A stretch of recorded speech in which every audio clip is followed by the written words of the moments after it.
Today, papakita ko sa inyo ang time-lapse ng ginawa naming painting kagabi.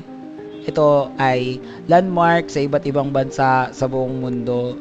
Marami na akong ginawang ganitong klaseng painting at gustong-gusto kong ginagawa to. Especially kapag may mga kasama ko kasi dahil nga sa napakaraming kulay ang ginagamit ko dito. Perfect na perfect talaga pag may kasama ka dahil sobrang bilis ng mga pangyayari.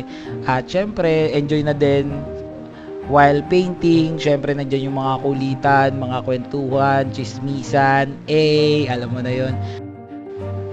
And siya nga pala, I'm so thankful din dito kay client kasi binigyan ako ng freedom on almost everything or every aspect nitong painting na to when it comes to textures, when it comes to shading, painting styles, and syempre, gusto ko rin sabihin sa inyo na may reference tong painting na to. Meron kaming pinagbasehan, pinagkopyahan ng kung ano man yung nakikita nyo dyan. Pero, pinasimple ko lang siya.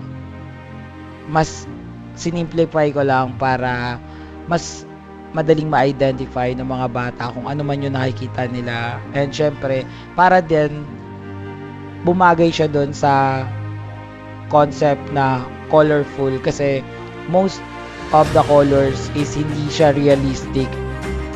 Like, from ano lang siya, like nilaro-laro ko lang from imagination, ganun.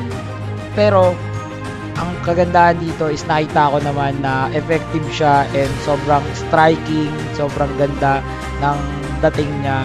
And nagko-complement naman yung mga colors. So, ayun, worth it lahat. Pero, syempre, gumamit din tayo dyan ng mga advanced na iba't ibang mga atake pagdating sa drawing. Merong mga layers, merong mga solid na shadings, and syempre di mawawala dyan yung mga techniques din syempre na natutunan natin dun sa mga previous experiences pagdating sa drawing.